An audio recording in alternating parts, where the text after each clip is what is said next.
All right, guys. So when we're looking at rates really quick, with the Fed dropping rate, it might not really make too much of an impact, right? Because Fed rate, 30-year fixed mortgage rates, they're following other, they don't really pay attention to short-term rates. They're following other economic indicators and inflation pressures and all that kind of stuff too. So really quick, I just wanted to show you some charts, kind of explain what I mean. Let's see here. Can I share a screen on the system? No, but we're going to try it. Here we go. I'll share my whole screen. Nothing to worry about here. Okay, so here's a couple charts I just wanted to show you. Maybe this helps people understand what that means. I ran these two charts here. This one is the actual federal rate, the Fed rate basically here. I went back to 1990. The next one is the 30-year fixed rate. Now, these charts kind of run with each other, but what people, a lot of people don't understand, they think the Fed is the mortgage interest rate, and it's not. They're all just indicators of what they do. And you can see here, like the Fed rate here on this chart here. And by the way, just do a little Google research, right? You could kind of educate yourself if that's what you're concerned with.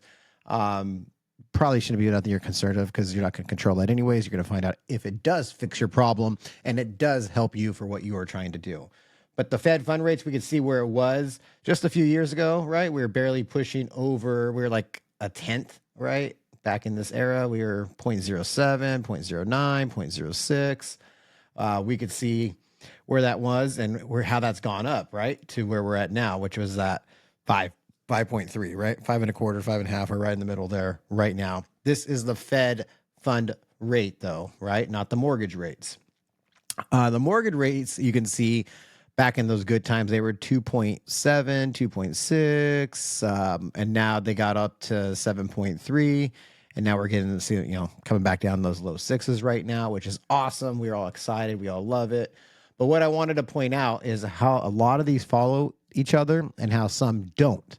So you can see that the prime rate, we're going to throw that out. That's, lines of credits will rely on prime rate and everything. It follows the same trend pretty much as the Fed rate. So that will come down as that comes down as well. But I look at this blue line, this 30-year fixed mortgage, because that's what most of us are going to be looking at, right? That's what most of us care about. And you can see how this it will follow it, right? Don't worry about these arms. We don't want to touch arms, right? Unless you know how to work them. What you're looking at is it does follow the same as the red. So let's just focus on the blue and the red line. We can see how there's a big gap, almost 3, 2.5, or 3. Now, when we get up here, our gap shrinks, right? Right here or right now, we have a small gap, more like 1.5 in that ballpark, probably.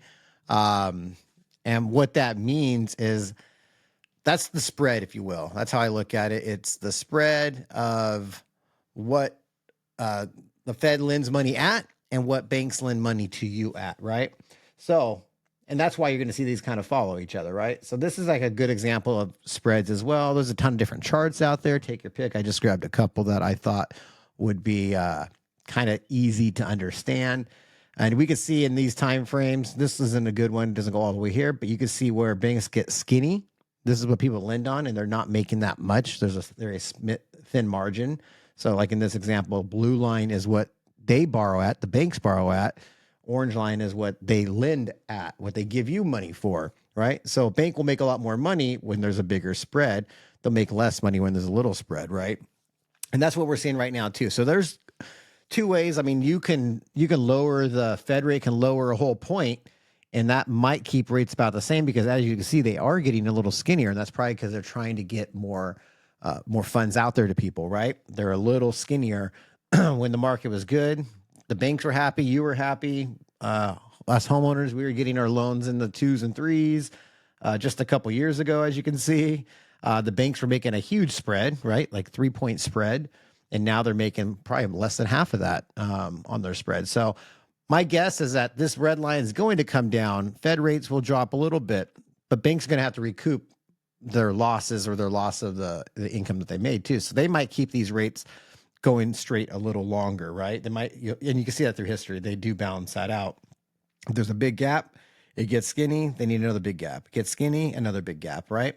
So follow the yellow brick road, follow lines. This, I think, will come down faster. This 30-year fixed mortgage is going to come down because it has to come down, but it might not come down as fast. Even if you see 3 or 4 rate cuts that equal a whole point and drop, and you're down there at the 4.2, you might still see it at the 5.5, 6s. They got to keep that spread somewhat. They got to be able to keep their doors open as well. But good charts to look at. Again, these trends that follow here, I wish I could overlap them. It's kind of what this is, but just outdated. So you can see what 30-year loans are doing. Again, see 2.8, 2.9, right? Where was the spread back then? 0.09, 0.7. Where's it at now? 5.3. Where is it at now? It was up 7.5. Now down to the lower sixes. So good news. We're seeing it come back down. It's going to come back down, but don't we rely on just the Fed's dropping rates to see if that's going to make a better situation for you. It's a good indicator, but it's not what mortgage rates are going to do. If it fits and it solves a problem, don't worry about that too much. Don't worry about this too much. Time changes everything, and the time will come when it does make sense for you.